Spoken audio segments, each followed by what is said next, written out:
Good morning, everyone, and welcome to this webinar about digital trends in construction, where we'll be looking at aspects of rapidly improving software and the potential that has for streamlining procurement and avoiding costly legal spats.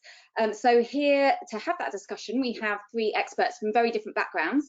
We've got Anne Bentley, Global Board Director at consultant Ryder Levitt Bucknell, Chris Hallam, partner at law firm CMS, and Aviv Libovici, co-founder and chief product officer at the technology and software company BuildDots. So our format for today is for Aviv to start us off with a presentation showing some of the aspects of what his company's software can offer in terms of objective project and site data. And this is more of a general overview of the types of benefits we're beginning to see emerge for the construction industry.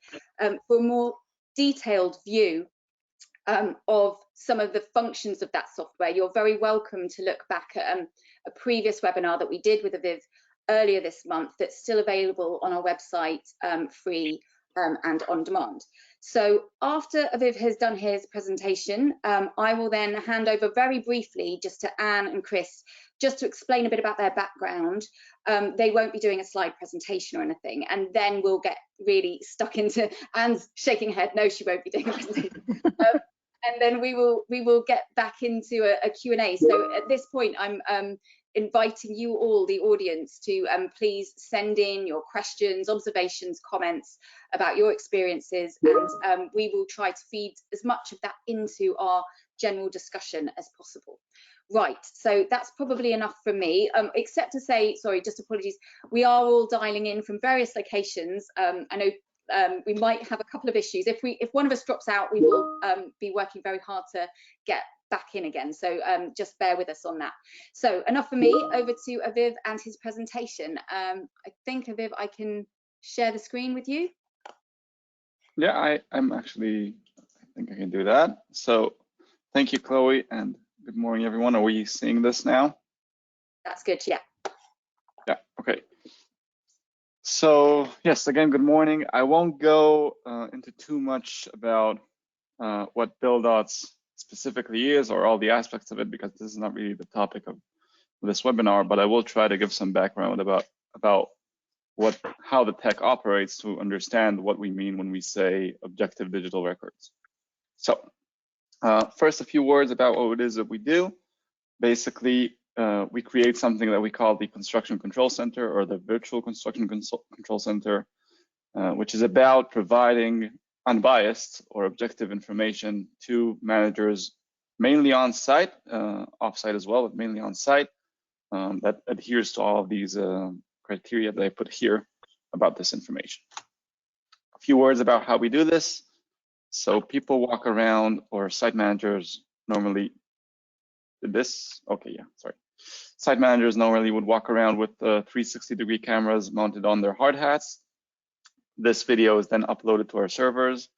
That video is then compared to the model, to a BIM model, to analyze where that camera was during that video, and for each room, the status of that room, the status of every element in that room. So every socket, every floor, every window, etc. And it is then delivered to a web application that I will show a few examples of that are relevant in a second. But just a few more words about exactly how this happens. This is a piece of software that takes the model and the schedule, the program. Those two are combined to create sort of a definition of the project that one needs to happen at every stage. Then that's the time where people start walking around with the camera. Every video that is uploaded is automatically analyzed. And within 24 hours, you have this up-to-date web application that shows all kinds of views on this data. So I'll just give a few examples that show what it is, or what I mean when I say digital records or objective digital records, just to kick us off about what it is that we're discussing. So first would be this. This is the most basic view that we have in our software. It's basically just the 360 images themselves. What you can see here is that the software now knows where that image is in terms of within the model. So we know that it's a building that I scrubbed out here because it's the client's building. Level 3, apartment 6, right over here. And then when I opened up this drop down here, you can see that they're basically doing 2 captures a week, which means that we have images of, as you can see, every room within this building twice a week. And they are 360-degree images. This is just a snapshot, but if this was the system, I could spin it around. So that basically means that we see everything twice a week. Then it's about what sort of analysis happens on those images. This is the most basic view of that. We're seeing here at the top the different activities of this project and the locations, levels, and then apartments. And in green, this activity was completed on that location. In red means it's delayed. Striped means in progress. And you can see the progress of the different areas here. Again, just a basic view that shows the actual progress of every location. And this progress is based on specific element analysis. So these markers are places where the software knows that work needs to happen on an element during this activity. In this case, void closure on level 3. We're seeing all these markers. They're all in yellow because it means that they have not been done yet. Otherwise, it would have been in green. And I clicked on one and see this image. So the concept here is that you have the progress that is calculated, but you can always go and understand why does it say 94 or 93, or in this case 48, based on the different elements and their status. So when I say objective digital record, this is objective because it's based on the different elements, not on anyone saying this is 50%. It's just a calculation on the status of elements, and here it is, because digital. Next, some more things that you could look at to call records. Things like this, any variation or any discrepancy, I should say, between the model, which is this white overlay showing where the system expects the element to be based on the model, and where it actually is. So that would be a discrepancy that the system flags. And you can always compare that to the model itself. So what we're seeing here is that once the system positioned the camera, it knows what should be expected. So it can sort of give the same view of the model. So we're seeing these two views side by side, and we can understand that discrepancy. Is it important? Is it not? Is it real? Why did it happen? Maybe things of the sort. And finally, an analysis of the different trades and how they're doing. So in green, we're seeing the actual progress versus the planned progress here in gray. We can see work areas where work is available to that contractor or is in progress. And an analysis of errors and loose ends. Loose ends are places where one element was forgotten, but basically an analysis of snags through time of that specific contractor. Currently, this is being used on site to just to handle performance of contractors. But of course, if we're talking about procurement, this is something that we're looking to build together with our clients. Sorry. That's pretty much it in a nutshell, just to give you an overview of what this is so that we can all know what we're discussing today.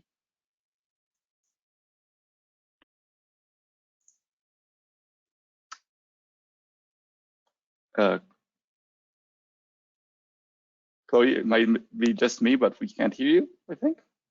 I've done the classic thing where I tell all panelists, don't keep yourself muted and chatter away. Sorry, I was just saying that's a great overview, and I think you know, we really drove into some of the detail of the software in the last webinar, but this gives a really nice overview of the types of things that are now possible, and I think that might surprise some parts of the audience. It might be what other parts of the audience are already using. So I would encourage the audience to share with us if some of the functionality of that has surprised you. If you want to find out more, please do send in your questions for Aviv. I know we've got a couple already coming in. I will come, I assure you, to those questions in a bit. But first of all, I just want to bring in our other panelists. So they're just going to briefly explain their background and their expertise and what they sort of have to say about this topic. So Anne, I might pick on you first. Okay, thanks very much, Chloe, and thanks, Aviv. I've seen this presentation before, but it still stuns me just what is actually now possible on site. My background, I'm a global director of Ryder Levitt Bucknell. We're project managers, quantity surveyors and building surveyors. But I'm also a member of the Construction Leadership Council, and I've been responsible for, over the last 3 or 4 years now, for leading the business models and supply chains work stream. It's fair to say that the majority of my work is focused on how we deliver long-term value to customers. And the sort of upshot of that 3 or 4 years work is that there are really 2 key elements to this. The first is how do you define value, but the second is how do you measure value. And yesterday, again, I'll put in another plug for another webinar, but yesterday the Construction Innovation Hub actually launched the Value Toolkit, which is very much about how you define value. But how you measure value and actually how you measure the specific elements of value is multifaceted. And I think that much of what we've been talking about at the moment actually focuses on the occupied building. So, you know, is it the right size? Is it heated properly? Does it do what you wanted it to do? But of course, if we can measure things in real time, and clearly this type of software gives us the ability to do that, then what that immediately means is that we can solve any problems before they become issues, and that we can provide the occupiers and indeed the clients with real-time accurate information. Whereas at the moment, what we tend to do is provide forecast information and then actually review whether or not it was true. So I think that this type of software specifically will lead to fewer problems on site, but it will lead to much, much greater accuracy and therefore value in terms of the occupation of the buildings. Great, and yes, I like the plug to yesterday's webinar. Well done, thank you. Chris, over to you. Hi, thanks, Chloe. So my name's Chris Hallam. I'm a partner at law firm CMS. I head up our energy projects and construction group across the north of England. By trade, I'm a transactional, which means a non-contentious construction lawyer, which means I sort of negotiate and help clients put deals together. I'm not a litigator myself, but many of my team are, so I'm pretty familiar with what they do, as I'm sure many of the people listening in are as well. I've worked on a number of sort of innovative and collaborative contract structures over the years, including complex multi-party interface arrangements and agreements, alliance agreements, and including the Pathfinder alliance contract for the mechanical, electrical and HVAC works packages over at Hinkley Point, which I believe is the first time that alliancing has been used, certainly in new build nuclear in the UK. Like Anne, we've had the pleasure of having a demo from Aviv and some of his colleagues in relation to this software. I'm pretty excited by it. It looks fantastic, and I agree that this could be a bit of a game changer for the industry in terms of the ability to deal with issues as they arise in real time, rather than looking back at what might have happened in the past and trying to sort of find out through almost reverse engineering what went wrong. Okay, well, look, that's a really good overview. I'm sure you're very pleased to have those endorsements of your software. Just to go back quickly to you and the background around BuildDot. So, you know, is there when you kind of came up with this technology, did you have construction in mind, or is it something that you've applied to construction?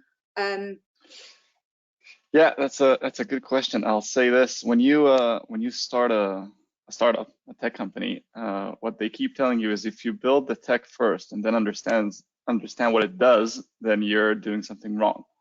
So actually, the three of us, me and myself and my 2 co-founders, we don't actually have before this any construction background, but we came in with a desire to do something in an industry that is very real and that provides real value, you know, to the community in the world. And we started going through this and understood that, I think, you know, we're talking about litigation and procurement today, but what we started was just, okay, information for the on-site managers to make decisions, to know what's happening, to know if they need to deal with anything. For us, the fact that they don't have that available to them in any real way other than what we're going to understand was something that seemed challenging to manage a project. And then we asked, okay, so how do we solve this? What is the way to go about it? And I think it has to be visual because it's not only at the litigation phase is where you need the visual proof. People need, if a software is telling them that something is going on, they need to see it for themselves. They need to be able to understand why. I think that's very important. I think that we've seen this tool used on site in discussions between main contractors and subcontractors to avoid, let's call it not litigation yet, but to avoid disagreements, let's call it. And they both look at this thing and then they say, okay, this one is my fault, this one is your fault, all good, let's continue. But the only reason that they're able to say that is because it's a visual thing. So that is sort of something that guided us through the whole journey. Okay, and Chris, just does that sort of ring true for you in terms of, as a lawyer, you're involved in trying to bring negotiations together, and then your colleagues see what happens when it goes wrong? Does this idea of having this single source of truth, does that sort of, when you said, is that what the game changer is in terms of the legal world that you operate in? Yeah, I think so. I mean, I think that we could see this type of software having a massive impact, both in terms of how organisations come together to carry out construction projects in the first place, and then, if things do go pear-shaped, the way that disputes are dealt with. So if you just look at sort of the dispute side first, and almost taking a backwards-looking view, by which I mean sort of looking back on a project to work out what's happened if something has gone wrong, almost like a project post-mortem. If you can access data from a real-time environment, that basically gives you almost like the power of time travel. It means you can travel back in time, you can go and look and see at the software, see what happened at any location on site, at any day, and you have this single source of truth about what happened and what the state of play was. It's a bit like, I don't know if anybody watches Black Mirror, but there's an episode of Black Mirror where the person records from an eye camera everything they do in a day, and they can rewind and see what they did in the past. And I think it's, from having a look at some of the software, which is why I was quite excited by it, it's much more advanced than I actually expected it to be. I thought this was something that was going to be a few years into the future, a bit of science fiction, but actually it's sort of science now. So you're looking at data that was captured contemporaneously. So there's no need really to rely on progress reports or minutes of meetings or even people's memories, all of which can at times be unreliable, particularly people's memories. And it wouldn't be entirely unknown for minutes of meetings or progress reports to maybe offer a slightly partial view as to what happened. Even photographic records of progress meetings don't always show you the full picture. They may show you a particular image of something that's happening in a wider context. With this sort of software, because the people that wander around site have the camera, basically a 360-degree camera on top of their head, you can't really hide anything. It just gives you that sort of full image that you can do the virtual walkthrough after the event. So it is captured contemporaneously. So you can just go back and relive it. So I think the implications for litigation could be pretty enormous, where you can go back and see actually what happened, rather than try and work out through expert witnesses or relying on records, which may or may not be particularly useful, to see what happened. In terms of the front end, just looking at on the transactional aspect, and looking in particular at contracting structures and procurement models, I think this could really help to build the levels of trust that we need, and we really need in the industry to implement more collaborative forms of contracting. I mean, we've known for years, well, for decades actually, that when parties demonstrate more collaborative behaviour, you tend to get better results. That's not just true in construction, that's true across all ranges of industry. But in construction, all things being equal, you have a much better chance of your project being on time, on budget, and having fewer defects if you're operating collaboratively. And relationships built on trust tend to result in better results, tend to provide better results. The problem, of course, is building that trust. And construction is an industry that has somewhat of a heritage of adversarial behaviour. And we know many of the reasons why this is. You've got tight, sometimes non-existent margins, enormous risk profiles on the supply chain, there are inbuilt inefficiencies, and it's a very fragmented industry. All of these contribute to difficulties and challenges in building trust.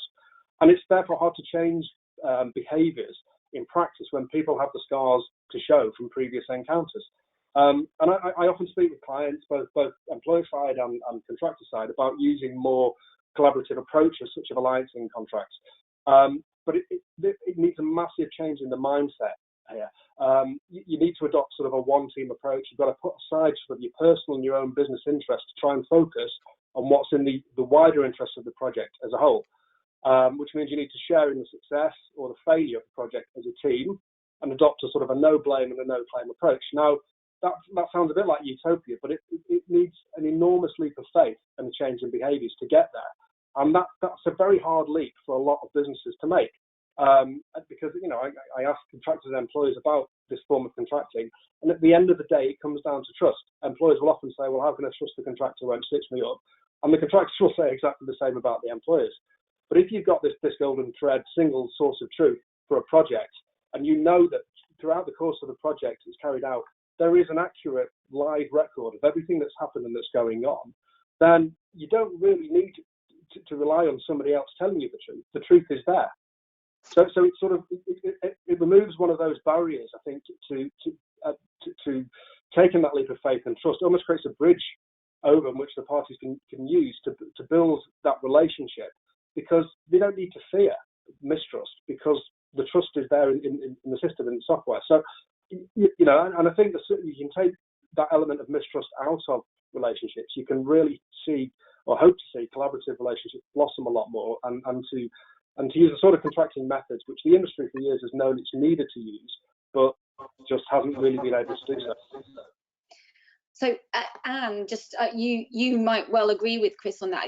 Obviously, you know, you talked previously about the value aspect of it, you know, and maybe that's wearing the CLC hat, but wearing your hat at RLB, you know, as a consultant working as part of a project team, that need for collaboration, working with clients, working with the supply chain, do you see this data set being important in that? And just echoing what Chris said, really. It's hugely important, because not only to build on the negatives for a moment, not only is there a lack of trust, if you like, between the main contractor and the client, there's actually something of a lack of trust all the way down the supply chain as well. That, you know, I mean, at least I guess between the main contractor and the client, they know what the form of contract is. I mean, often there isn't even a form of contract when you get to tier 4 and 5 in the supply chain. And of course, what that immediately means is that everything becomes up for sort of, well, for two things. One, either whoever's got the most power will just actually say, this is the way we're going to do it, irrespective of any contractual sort of status. Or secondly, there's just an argument, and there's so many arguments that never actually come to court or anything. They're just arguments on site, and, you know, was it your fault, was it my fault, who pays for it, etc. And so, to answer your question, we are seeing much greater collaboration in certain areas of construction. So I would say that infrastructure is much more collaborative than general building, for example. And what we see there are some large frameworks. We see continuity of supply chains. We see a lot of early contractual engagement, which actually means that a lot of that trust is established. But in the sort of more traditional sort of built environment, so, you know, you're sort of not infrastructure, we still tend to see far more one-off projects, far fewer established supply chains, and probably more contentious sort of relationships within the supply chain as well. The sort of additional point I was going to make, and this might seem a really strange point in a way, but I know there was a report written probably a couple of years ago now, nothing to do with construction. It was actually from the police force and the impact of body cams that it had on complaints. And basically, body cams had reduced the number of complaints against the police by about 90%. But it was a twofold reduction. It had actually impacted the behaviour of police officers, because if they knew that they were going to be filmed, then perhaps they were a little more cautious sometimes in some of the things they did. But it also stopped any false complaints, because clearly, if it had all been recorded, a false complainant would be found out immediately. And so, I mean, that was why they had the body cams, but actually they found that it had this double effect. And I think that recording stuff in real time would have exactly the same impact on site. It would stop people trying to get away with stuff, but it would also stop people making false claims as well. And so, you know, you almost get that double benefit. So I actually think the door is open. I think that clients and contractors are already beginning to go down the collaborative route. I accept Chris's point, it's taken 25 years to get there, but we are seeing more evidence of it. And this will just be a great assistance in moving that more quickly. Okay, so just, yeah, I guess you've partly covered my next question, which was how ready is the industry for that? And ultimately you're saying different parts of the industry are at different stages of readiness, probably. Yes, yeah, definitely, definitely. Okay, right, well, we are getting quite a few questions in, so I'll try and weave some of those into our conversation. One of them, I think, is, let's just go here. So this is, I think, really asking about how much will contractors share this information. So this is Carlo saying, I believe the contractor will be resistant to share information that might flag delays or downtime from their workforce or from their subcontractors. How and then just asking about the use of images and video, and is that how can they use those in a compliant way to manage a claim after a subsequent dispute? So do you see any kind of resistance in using any of this, I suppose? Do you ever encounter that? So actually, I'm going to do the classic move here and take the question and answer the one they really want to answer, but I'll try and answer that one as well during. Basically, the thing that surprised me in this collaboration aspect that both my co-panelists here mentioned as well is that, well, you know, to speak from my own personal perspective, I used to come to the sites in London where we operate a lot because we were a young company, and I would pretty much visit sites once a week. And I started at some point feeling like I'm going to be the person that everyone hates because you have a subcontractor and he did something wrong, and then this software flags it, and I'm the one that's that brought this in. But through time, what suddenly was realized is that everyone on site is starting to like it, even if you're not the one who has the tool, you're the subcontractor, and this tool is only the main contractor's tool in this example.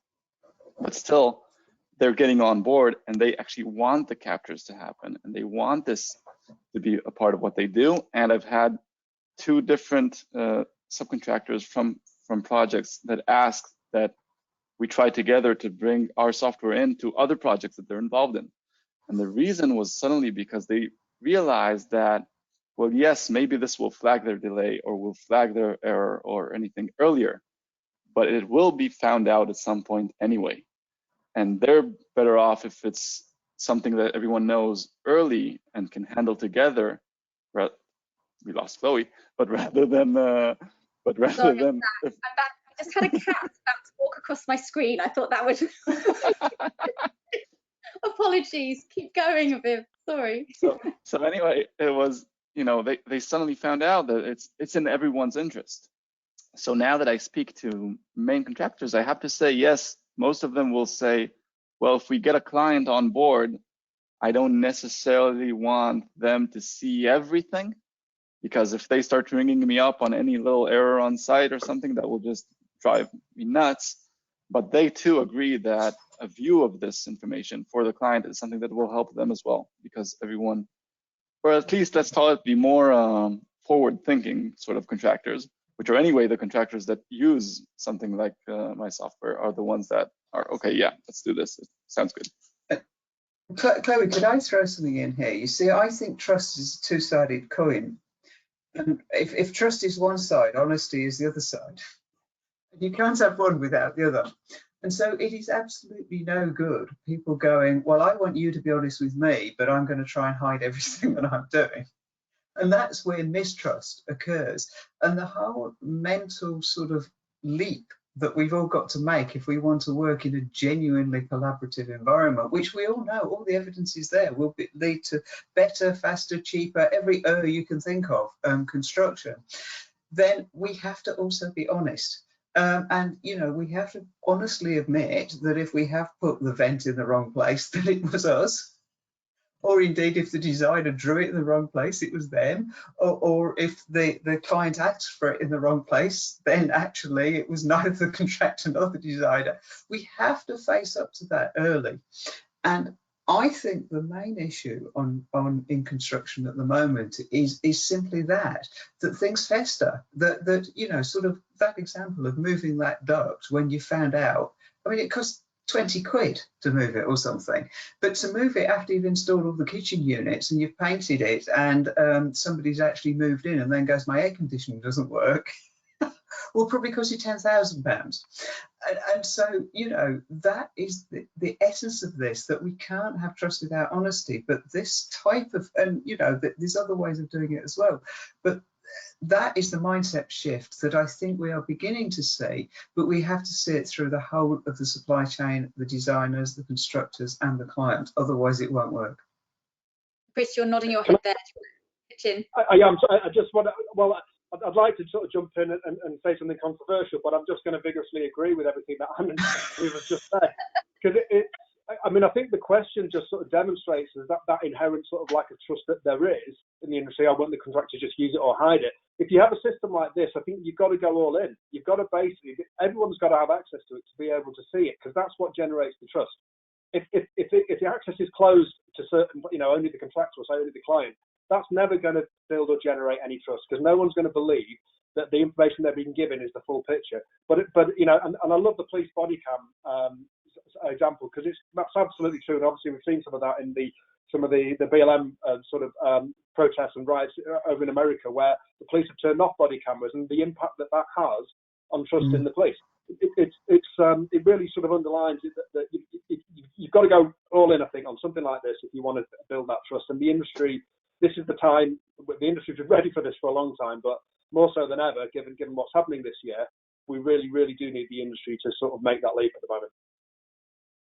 A related question, we're getting a few questions in, I guess, moving on from this, is how much do we trust photography and video, and you know in the age of Photoshop, and you know, so one of the audience is asking, you know, how acceptable is video footage in court proceedings, and how do you verify that what you're seeing is the truth? I don't know who it's a good yeah, sorry, it's a very good question, and you know, the integrity of the information that goes into this model and was used by the software is obviously critical. And I mean, Navid will probably be able to say a little bit more about it. I mean, obviously, it's not a system that's designed for use in court proceedings. It's a system that's designed for management of construction on site. So there are issues around the evidential value of things like this, and parties need to be comfortable that the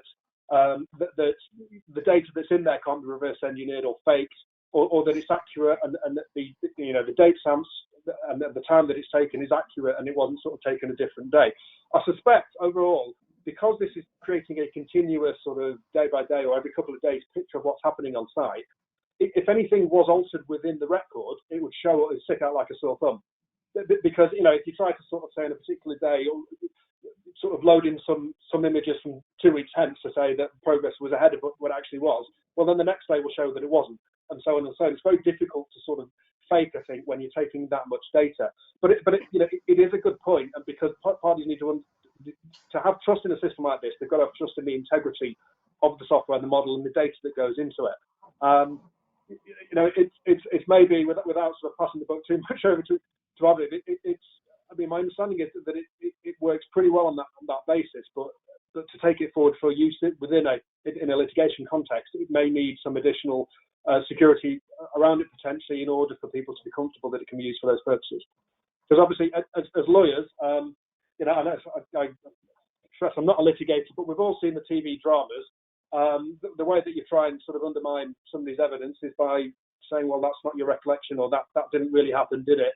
And you know, to try and undermine data of this nature, you'd go at it the same way. You'd say, well, how do you know that was taken on that day? And how much confidence have you got? How do you know somebody hasn't fiddled with the system?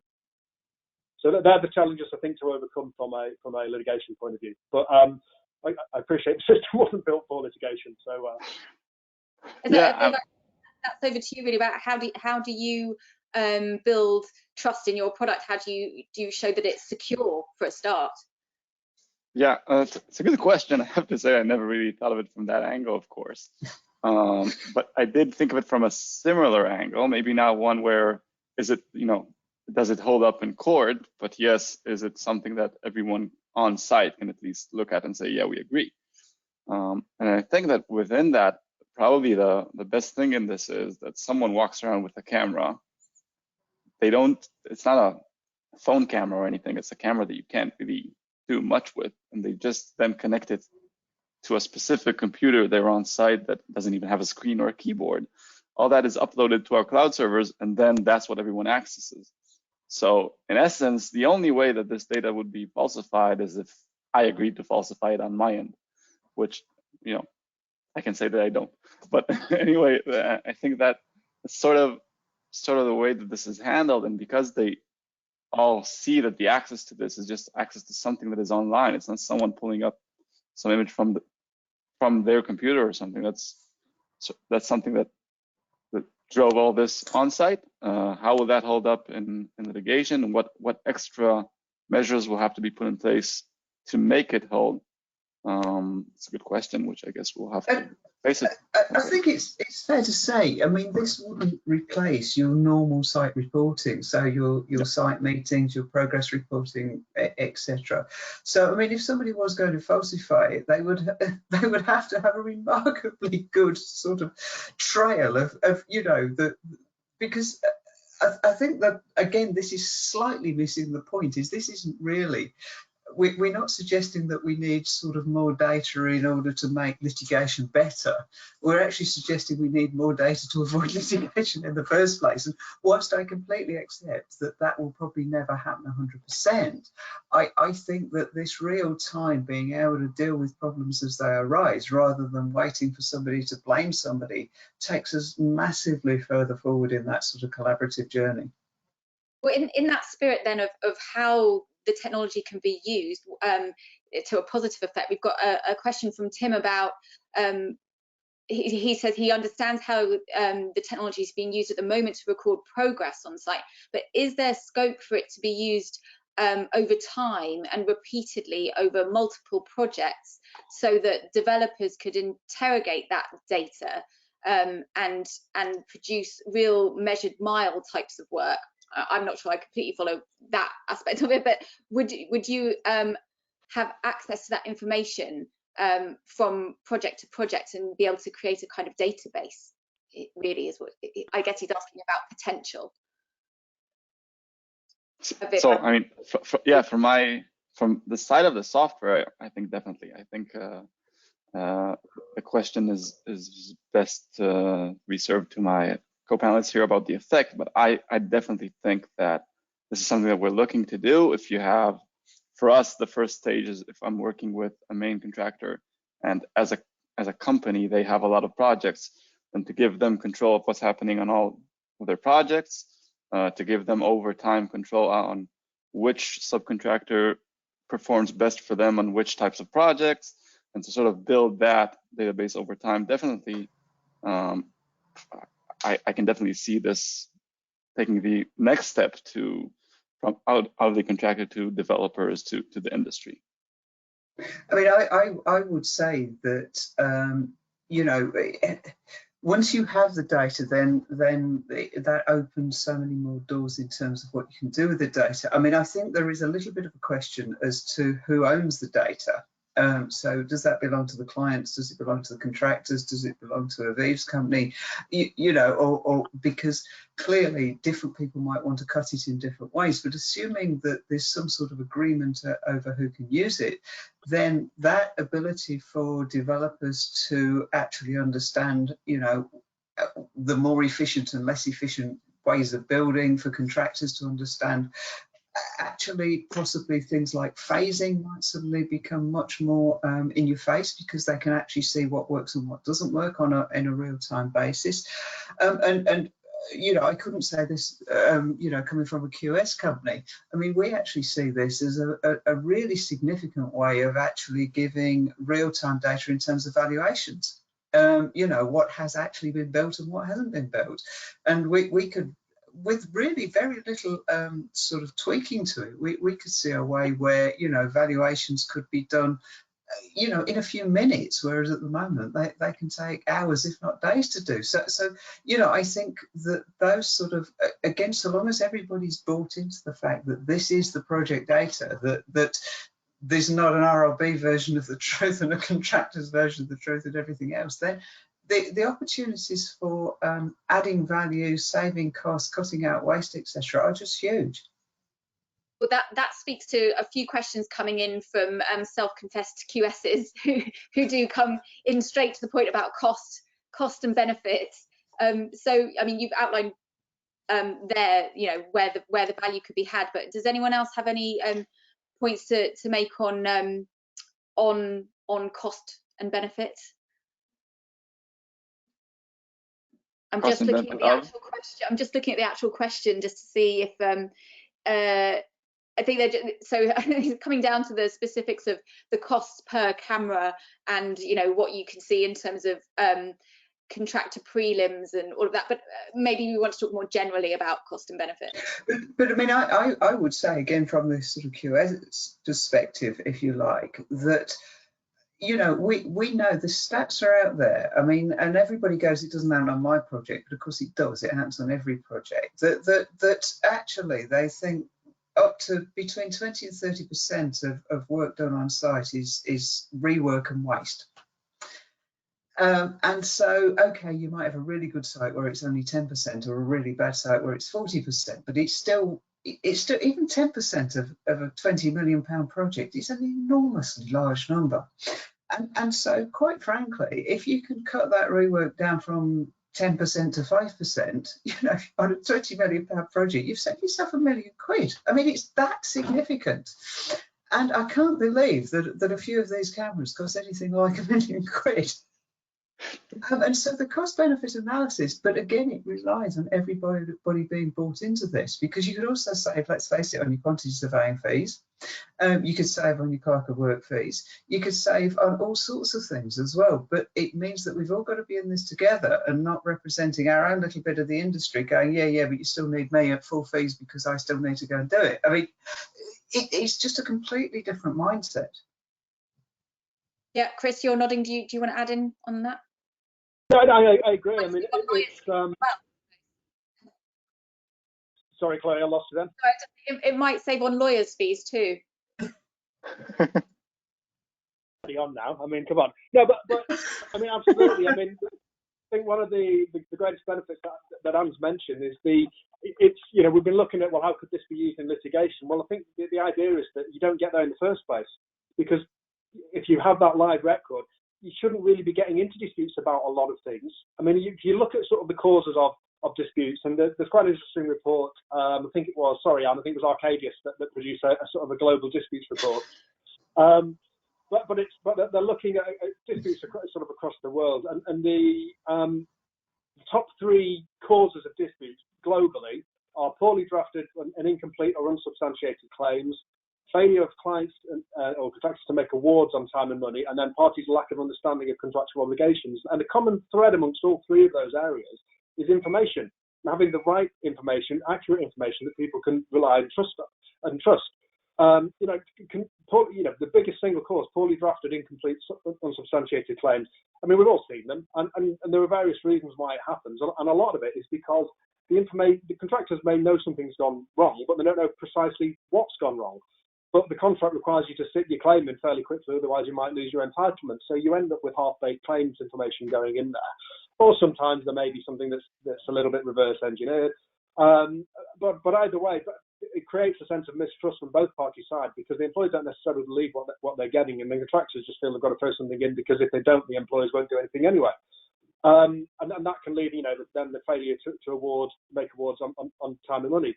If you've got this information and it's trustworthy and it's reliable, you're not going to get into disputes on these sort of things, because it's self-evident what happened. So I think it can have just an enormous impact. But then, sort of looking at it in longer term, it could have a huge impact on litigation, because we ought to be in a position where there are fewer disputes, which means not only less money spent on legal fees, and my litigation colleagues, I'm sure, will be delighted at that prospect, but also expert witnesses.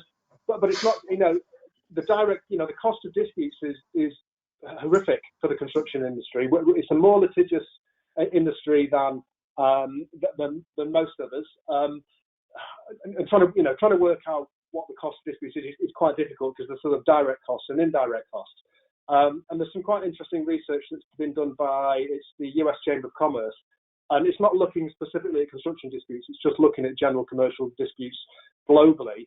And they're getting their data from insurance plans, insurance premiums, liability insurance, because at the end of the day, that insurance pays for the claims and all the things associated with claims. And they value the global cost of dispute, a direct cost of disputes. So that's excluding some of the costs in terms, the indirect costs, such as uncertainty that's caused by disputes within a business, or how a dispute can deter investment in a business, either internally because there's not sure there's enough money, or externally because of the PR aspects of it, or how much management time it occupies, or how it might impact on decision making, because management may take a much more conservative view because they've been bitten by something. But the direct costs that they value that annually at $890 billion US dollars, which is just astonishing. And they've also done some statistics in terms of the percentage of GDP, and as you'd expect, the US comes out the highest. I think something like about 1.6 or 1.7% of GDP is the cost of direct disputes. But in the UK, it's over 1%, it's 1.05%, much higher than the rest of Europe. And a lot of that's to do with sort of the common law system that we have. But if you look at 1% of GDP, even if you try and translate that over to construction, which I think has a GDP of about 110 billion a year, taking 1% of that is a pretty significant number. And it's probably not, it doesn't have any empirical basis to do a straight 1% translation, because construction is a much more litigious industry. So you're talking at, a direct cost that could be in billions, and then the indirect cost, it's horrific. So this has the potential to make this industry so much more effective and efficient, which is what it needs, because, as we said, margins are so low that the industry is going to struggle to survive if it cannot improve its margins. Yeah, very good points. Just to switch back to, I guess, a few more practical questions, probably to head Aviv's way. But I suppose I would group a few questions coming in as how costings, we've talked about the benefits, but costings, is the kit involved? Is it expensive? Is it hard to set up? And I guess make your case of it for spending the money in the first place. Yeah, well, maybe I'll say that I don't necessarily think that this is the right time for me to really go at it. My contact is available all over, and my website, et cetera, et cetera. But apart from that, I'll say that we just price projects based on the amount of information that is derived from them, which basically is the size of the project and the amount of elements within that. From our experience so far, the return is massive, and I think that a lot of what Anne said before is really, really critical for this, because the return is very big, but that's the return thus far that we experienced for the main contractor. They have been our clients. It's their data. They're doing the captures. They're the only ones who have access to the system currently. That's the way we operated until today. And I think that what I'm very much looking to do now, and Anne knows this, we're in discussions around that, but what I'm very much looking to do now is to find a way to test together with clients, with project managers, with contractors, with the whole supply chain, the effect of what could be if we all collaborate together on this thing, which is the exciting part, probably. Yeah, well, that's good. You kind of covered off another section of questions, which is about who commissions the data, who owns it, how do you share it, and all of that. That sounds like that's evolving. Also, we've got a question here about, can the software link through to the pre-construction activities, such as the design or client's changes that may then lead to delays or changes on site? Is that something that's being captured? Not right now. I'll say, I mean, I'm trying to keep this discussion around the principle rather than my specific piece of software. So in that sense, I will say that it is obviously possible to integrate a lot of different parts of information together. And that's also something that we're looking to do, because we believe that everything needs to be connected. You need to have, you know, data around your logistics and deliveries and the people on site and weather and a lot of other things to be able to get a clear picture. But it's fair to say, Aviv, that it is linked to the BIM model, isn't it? I mean, the BIM model is where you and so clearly, I mean, so long as the BIM model captures the pre-construction activity accurately, which there's not much point having a BIM model if it doesn't, then there's obviously a direct route through. And again, in terms of capturing changes, that becomes really useful, because it's like, well, even with a BIM model, we all know that local changes happen on site. So, you know, taking your ducts again, it could well have been that somebody on site went, well, I just don't want it there. And then you immediately get that, well, actually, why was it built not in accordance with the BIM model? Because what this will show you immediately is that it wasn't built in accordance with the BIM model. And then is there an instruction that correlates to that? And what I would have thought that, certainly from a project management point of view, or a sort of, you know, employer's agent point of view, that sort of regular site update of where did the instructions come from, where did the changes come from, and where did they correlate to the BIM model. They have to do that anyway. What this will do is make it so much easier to actually have that sort of route through. So although it's not sort of what the software is designed to do, it'll almost be a side effect of the software that it, so long as you've got a BIM model, yes, it will. And actually related to that, then we've got a question about another use that it could potentially have. Could it be useful for health and safety purposes? If you've got these cameras and things, could you also be picking up on health and safety issues? Yeah, that's one of the most common questions that I get. Obviously, the answer is yes, you could detect a lot of things. Not something that we've explored us specifically as a company thus far. But actually, I do have one client here in Israel, of all places, which is not the most advanced construction market, but still, that have started incorporating in their BIM model things like the exit routes, so that we can then track that the exit routes are clear, because we track what's in the model. So then they said, okay, so if I model that, can you then track that? I said, yeah, you know, fine, sure enough. So these are things that are also evolving, definitely. And I think, again, there is a little bit that if everybody on site knows that at any point, if they're not wearing their hard hat or their PPE or whatever, that they could be seen by somebody, they're much more likely to wear it anyway. I've actually had a case on site back when we were just starting and we did these test captures, and a contractor let me do the captures myself and said, yeah, sure thing, you have your health and safety permit, everything is good, so let's go. And I was walking around on site and I saw these workers installing a window, and I was very new to this and I didn't understand what they were actually doing. So I came up to them and said, hey, can you guys explain to me? And before I even finished my question, because they saw I have this camera, started saying, oh, don't worry, I'm tied here, I have this, and I'm with my safety gear, and I have my hard hat, and he has his hard hat, and I'm just like, no, don't worry, I'm not, I'm nobody. Suddenly having to behave themselves. Yeah, a force for good in that sense as well. Well, that's great. Chris, did you want to come in on any of that? Well, I mean, I'd agree. I mean, from a health and safety perspective, again, it gives it the accurate record. I think the behavioural aspects of it, as I mentioned, encourage people to make sure that they are complying with health and safety requirements. I suspect insurers as well would be quite interested in this, because if there are things like personal injury claims or accidents on site, you can go back in time and see, well, actually, was that item of equipment that this person allegedly fell over actually on the floor at the time that they said they fell over it? So I think that quite interesting from an insurance premium point of view. Having this sort of system in place ought to, all things considered, it ought to bring the insurance premiums down. So I mean, there's a lot of talk about the cost of the system. I don't know what the system costs. That's people need to speak to Aviv about that. But I imagine even a couple of relatively moderate clash detections will pay for itself. And the system is way beyond that. We talked about, you know, the overall potential cost of litigation. I think it's more a question: can you afford not to do it than can you afford to do it?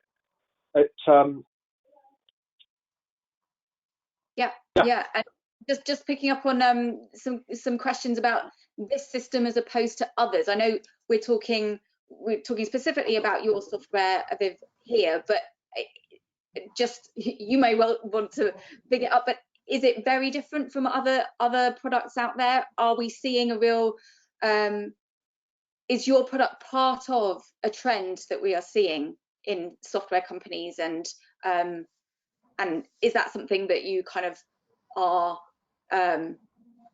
happy to be part of, I suppose?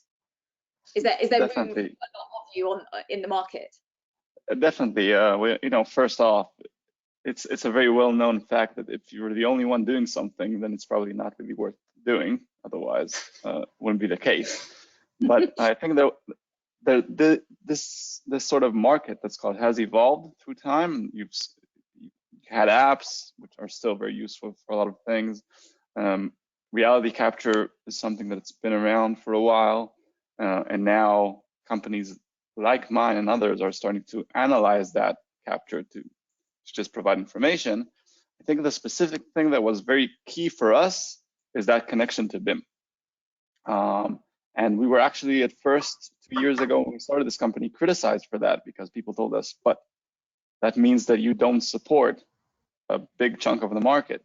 And, you know, we are here speaking, you know, within the UK industry, but if you're looking globally, even less, because a lot of places in the world barely have any BIM.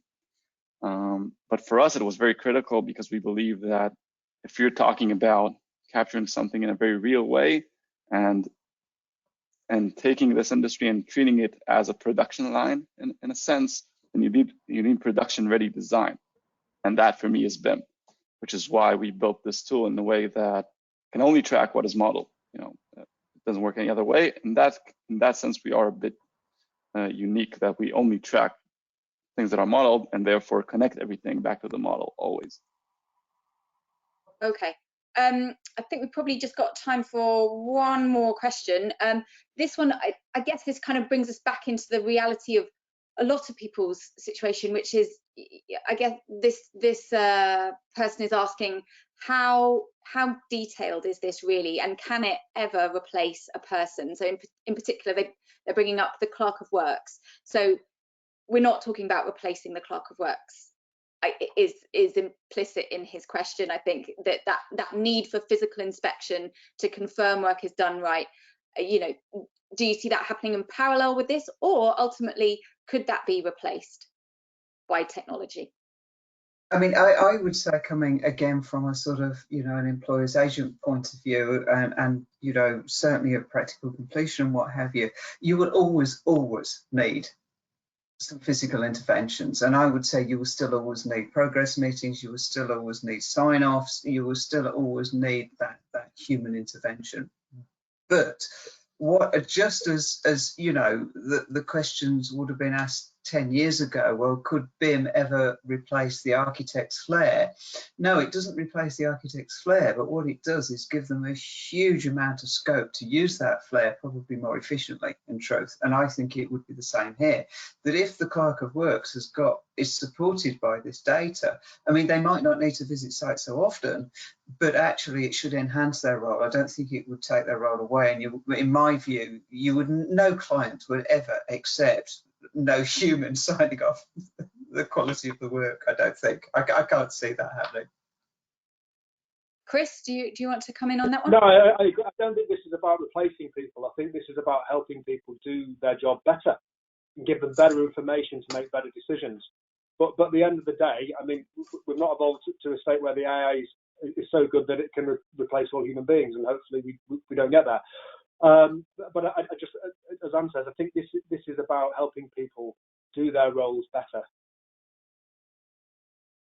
Viv, you're nodding. Definitely. Some clients have asked me this. I usually dislike, let's call it, the question, because I think that if what you're looking to do is save on 1 or 2 people, then you'll probably not get the full value of this. Actually, to give the QS example, because it's been here, yeah, I've seen QSs on sites reduce the time that they handle monthly valuations from days to a couple of hours. But that just means that they don't then go home or to the beach. They then have time to handle other things in a better way. And actually, when you have a system like this that keeps throwing information at you, you need extra time to handle it properly. It's for the good of the project, but you need the extra time. So not today, and for me, hopefully, but I think that not ever will it be about replacing people. Brilliant. Well, look, that's probably a good point to end on, a reassuring one, I'm sure, for lots of construction professionals. But thank you very much to Chris and Aviv and to BuildDots for supporting this webinar. You can, of course, get the webinar on demand. I think it won't be available straight away, but give it a couple of hours and you should be able to view it again, or if you've missed bits, come back to it. But for now, that's all from us, and thank you very much and goodbye. Thank you. Thank you.